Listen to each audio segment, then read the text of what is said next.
So hello guys केमिति अछंती समस्ते आशा करूँ समस्ते बहुत भलर थे।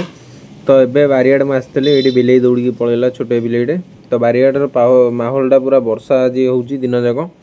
तो ये टाइम पाखापाखि 8:30 हो बारियाड आसती। आउ गोटे कथा बड़ गाई आमर जो नाली गाई थी सी वर्षा जो पलि आज सका बोधे 3-4 दिन है शोई पार नाला बाहर बोधे से जिद्दे घर को भी सी आसेनी। तो आज पलि आसाला घर को सका सका 7:30 पाखापाखि। तो देखो ये रंजू ठियाई तापर एपटे नंदी खाऊ नंदी की दिखाई चोकड़ नंडी सब मिसई दिखाई टिके मिक्स कराई सी से खाऊ। तो देखु जहाद्वारा कि तादेह टे बल आसो। तापर काली ये ठियाई काली की धुआं है आउ 2 घंटा पर बोधे बेहरा आसो धुआ को घंटा टी 2 घंटा पर। तो एम सका खाया दिया सरी। तो एम खाई सब गोल मोटल होती ठियाई। तो एपटे बड़ गाई भितर बंधा होती देखु एवं नहीं आपण मानक भितरटा देखा।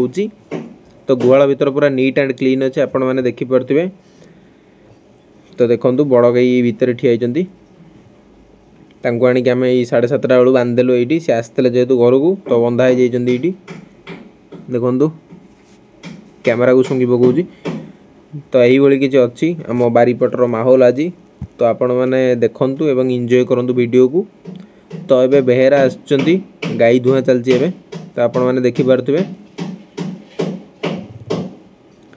एबे गाई दिन बेला दौची 7 लिटर आउ राति बेला दौची 5 लिटर रु 4 लिटर दौची जोटा कि गोटे भल माने कंडीशन को आसिलानी मेरी काली क्षीर ए दौची एवं बाछुरी भी ठीक लिमिट रे क्षीर पीउची। तो खाइबा को भी ताकू दिया सेटा मैं आपण मानक आगु को देखैबी। पाखापाखि 12 रु 13 लिटर क्षीर दौची काली एबे दिन को। तो देखो बेहरा ये धुँचंती आ वर्षा पाग जेहेतु अच्छी पूरा माने देखिपे ओदा मोदा हो जाए। तो एम को आउ से 3:30 बेलू भितर नहीं बांधवा बाहरटा देखिपे आपण मैंने। तो एबे टाइम पाखापाखि 1:30 हो 12:30 रु 1:30 गोटाए भितर हो टाइम ठीक से देखेनी। सो देखिपे मुझे बारियाडे आसी नड़ा पकड़ा को बेहरा धुईकी 2 घंटा आगु पलैला। तो ये एम सब के शोई देखु रंजू ये शोई मुझे देखा ये अनईदेला उंडुची के देखु। तो रंजू पूरा ये चिल मारुचन सब वर्षा पाग अच्छी बारियाडे मैंने पूरा शोई साइक चिल मारुचंती पूरा आपने देखिपे। आ मु नड़ा पकड़ा आसी कारण क्षीर जेहेतु कमिज नड़ा माने टाइम टू टाइम न पकड़े। सो घंटा को थरे मु नड़ा आसी पकाए बारियाडे जेहेतु ए घास आणिकी देनी से जो लोकटा। तो सी घास आणिकी देला पर घास पुणी दिहब। तापर भितर बड़ गाई भी शोइचंती देखु ये भी भितर शोइची आराम से तार किसी टेंशन नहीं। तो ये जेहेतु सब बाहर रोचे आप मैट कौन आसो ये तो ये वर्षा पाग बोली आसरी पुणी टे खरा पाग हो माने जीव 7-8 दिन खंडे बाहर रही ये घर को बेसी आसुनी आ घर को आसिले भी टिंक नहीं आउचरी।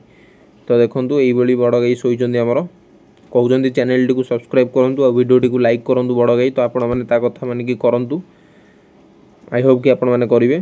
तो देखो ता लांज पूरा धला। तो बड़ गाई एबे बोधे उठीजे उठीगले बड़ गाई एबे नड़ा दवा समस्त की तापर जी मुझे खाइबा देखई दूची। तो खाइबा सर जाइला आज ही आसी मुझे देखनी से नेक्स्ट वीडियो देखईदेवी।